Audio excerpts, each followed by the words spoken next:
Hello everyone, welcome to cloud series. और आज के इस वीडियो में हम difference between shares and debentures को देखेंगे। बेसिकली शेयर्स और डिबेंचर्स के बीच में क्या क्या डिफरेंसेस आती है वो अपन देखेंगे। ठीक है, तो let's move on to our differences part. अपन यहाँ पे देख सकते हैं अपने 3 कॉलम्स है। फर्स्ट कॉलम अपना रिप्रेजेंट करते हैं ऑन दी बेसिस ऑफ किस बेसिस पे अपन डिफरेंशिएट करेंगे। सेकंड कॉलम बेसिकली शेयर्स है एंड डिबेंचर्स है थर्ड कॉलम। ठीक है, तो अपन देखते हैं फर्स्ट डिफरेंस पे क्या चीज़ की बात करिए, नेचर की बात करिए। तो फिर शेयर्स के अंदर क्या बोला है, shares are consider as a part of owners fund. जो शेयर्स होते हैं ना वह एक पार्ट रहते हैं किसके, ओनर्स फंड के, वह पार्ट रहते हैं। लेकिन यही चीज़ डिबेंचर थोड़ी ना रहेगा, डिबेंचर ओनर्स फंड का पार्ट थोड़ी ना रहेगा। लेकिन यहाँ पे क्या बोला है, debentures are part of borrowed fund. जो कि अपन डिबेंचर को बोरो करते हैं, ये कंपनी डिबेंचर मतलब डिबेंचर जो उसके क्लाइंट्स होते हैं, कंज्यूमर होते हैं, उनको देती है। साथ में वो कैपिटल रेस करती है बेसिकली एक कंपनी डिबेंचर के थ्रू, है ना। तो जो डिबेंचर ले रहा है तो वो आई मीन ये कंपनी के लिए वो एक बोरोड फंड ही हुआ ना, तो इसलिए बोला debentures are part of borrowed fund, I mean borrowed fund. ठीक है, नेक्स्ट डिफरेंस क्या बोलती है, व्हाट डज इट रिप्रेजेंट। तो शेयर्स क्या रिप्रेजेंट करते हैं, shares represent the company's capital. Shares आपके बेसिकली रिप्रेजेंट करते हैं कंपनी का कैपिटल कितना है, ठीक है, वो रिप्रेजेंट करते हैं। लेकिन डिबेंचर के अंदर क्या बोला है, debentures represent the company's debt. मतलब एक कंपनी का डेट कितना है, एक कंपनी ने कितना डेट लिया है, कितना उधार लिया, कितना बोरो करा है। और ये डिबेंचर हमेशा लॉन्ग टर्म बोरोइंग्स रहते हैं, है ना, जो अपन को पता है। और ये फिक्स रेट रहते हैं डिबेंचर्स। और ये शेयर्स मतलब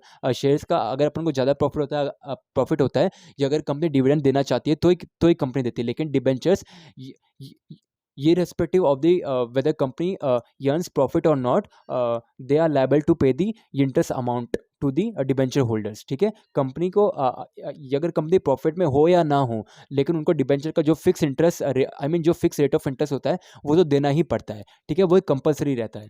देन वोटिंग राइट्स के बारे में बात करिए।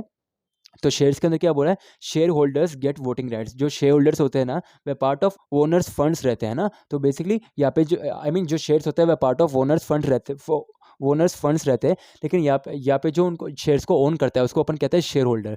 ठीक है, तो फिर जो शेयर्स को ओन करते हैं उसको शेयर होल्डर कहते हैं ना। यहाँ पे इससे बोला है shareholder gets voting right. जो शेयर होल्डर होते हैं ना उनके पास वोटिंग राइट्स होती है। लेकिन डिबेंचर होल्डर्स के पास वोटिंग राइट्स होगी नहीं होगी।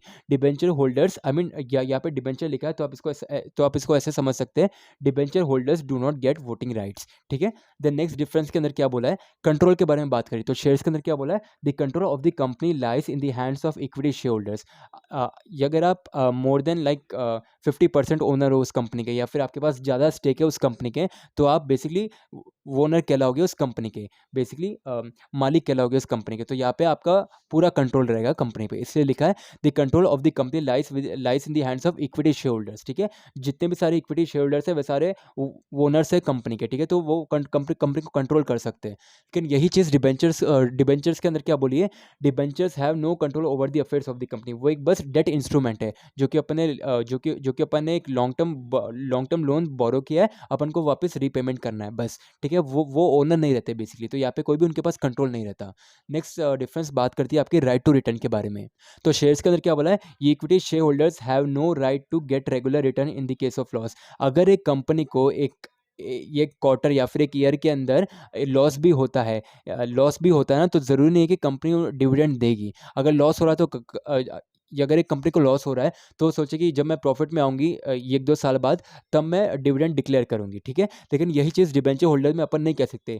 जो मैंने बोला ना, अगर एक कंपनी को लॉस भी हो रहा है तो भी कंपनी पे करेगी जो उनका इंटरेस्ट अमाउंट होता है ना डिबेंचर होल्डर्स का, जो भी डिबेंचर्स का इंटरेस्ट अमाउंट होता है तो कंपनी पे करेगी। यहाँ पे से बोला है debenture holders have legal right to get a regular. यहाँ पे लिखा है लीगल राइट, मतलब वो लीगल है। जो अगर कंपनी लॉस कर रही है और कंपनी मना कर देती है कि मतलब हम इंटरेस्ट पेमेंट नहीं कर सकते इस साल, तो जो डिबेंचर होल्डर्स है ना वे केस फाइल कर सकते हैं। यहाँ पे लीगल राइट रहती है उनके पास। ठीक है, to get regular amount of interest, जो कि अपन ने देखा फिक्स इंटरेस्ट रहता है even when the company is not earning profit, जो कि मैंने आपको बेसिकली समझाया था इसका मतलब। ठीक है, प्रॉफिट में नहीं होगा तो भी इंटरेस्ट पे करना है, लेकिन अगर प्रॉफिट में नहीं हुआ तो वो कंपनी सोच सकती है कि मतलब अपन डिविडेंड डिक्लेयर नहीं भी करेंगे तो भी चलेगा। ठीक है, वो ऑब्वियस बात है। देन यहाँ पे सिक्योरिटी के बारे में बात करिए। तो यहाँ पे बेसिकली लेस सिक्योरिटी दी जाती है किसको, शेयर्स को। अपन देखते क्या लिखा है, no assets of the company are mortgage as security against the issue of the shares. अगर शेयर को इशू करना है तो कंपनी अपने जो जो उसके करंट एसेट्स है या फिर नॉन करंट एसेट्स है या फिर फिक्स एसेट्स है, वो उसको मॉर्गेज नहीं रखेगी, वो उसको कोलेटरल के रूप में रख के पैसा रेज नहीं करेगी, क्योंकि ये ज़्यादा सिक्योरिटी की बात नहीं है इसके अंदर, शेयर्स के अंदर, ठीक है। इसलिए लिखा है no assets of the company are mortgage as security against the issue of the shares, ठीक है। लेकिन यहाँ पे यहाँ पे बेसिकली बात करिए इशू ऑफ द शेयर्स के बारे में, ठीक है। यहाँ पे कोई भी कंपनी मॉर्गेज नहीं करेगी एज एन कोलेटरल के रूप में। लेकिन यही चीज़ डिबेंचर के अंदर क्या होगा, अगर कंपनी नहीं दे पा रही है तो वो जो उसके करंट एसेट्स है या फिर जो उसके फिक्स एसेट्स है तो उसको मॉर्गेज रख के जो उसके करंट एसेट्स है उसको मॉर्गेज रख के लिक्विड कैश वह ले सकती है, और साथ में जो उसका इंटरेस्ट है वह उनको पे बैक कर सकती है। इसलिए लिखा है company has to mortgage some of its assets as a security against the debentures, ठीक है। देन यहाँ पे क्या बोलिए, कन्वर्जन के बारे में बात कर रहा है, तो shares are in convertible into debentures. Shares को अपन डिबेंचर्स में कन्वर्ट नहीं कर सकते, लेकिन यही चीज़ डिबेंचर के अंदर अपन शेयर में कन्वर्ट कर सकते हैं। इसलिए लिखा है debentures are convertible into shares, debentures convert हो सकते हैं शेयर्स में, ठीक है। लास्ट डिफरेंस बात करती है रिस्क के बारे में, तो फिर शेयर्स के अंदर क्या बोला है, shareholders are the primary risk bearer of the company. जो कि अपन को पता है जो शेयर होल्डर्स होते हैं वो ओनर्स होते हैं बेसिकली कंपनी के, है ना। तो उनका कंट्रोल भी कंपनी के हाथ में होता है। तो जो कंट्रोल होता है ना वो जो कंट्रोल होता है ना कंपनी का, वह शेयर होल्डर्स के हाथ में होता है। तो वही जो डिसीजन लेते हैं वो उसके हिसाब से प्रॉफिट एंड लॉस होता है, ठीक है। देन यहाँ पे क्या बोला है, shareholders are the primary risk bearer. अगर प्रॉफिट हुआ तो वो उनका रिस्क, अगर लॉस हुआ तो वो उनका रिस्क, ठीक है। लेकिन यहाँ पे डिबेंचर्स के अंदर क्या बोला है, they are the minimum risk bearer in case of debentures. जो डिबेंचर होल्डर्स रहते हैं ना, वह एक सेफ इन्वेस्टमेंट रहती है बेसिकली कंपनी के लिए। वह भले एक चीपेस्ट सोर्स ऑफ फंड्स रहेगा, चीपेस्ट सोर्स ऑफ बोरिंग रहेगी, लेकिन जो डिबेंचर होल्डर्स रहते हैं ना, वह उनका कोई रोल नहीं रहता एक कंपनी के अंदर, ये एक ऑर्गेनाइजेशन के अंदर, लेकिन वो उनको फिक्स रेट ऑफ इंटरेस्ट मिलता रहता है, ये respective of weather company is earning profit और नॉट, ठीक है। तो इसलिए उनके पास यहाँ पे मिनिमम रिस्क रहती है, अगर लॉस होगा तो भी उनको इंटरेस्ट मिलता रहेगा, है ना। तो यही थी अपनी basically difference between shares and debentures.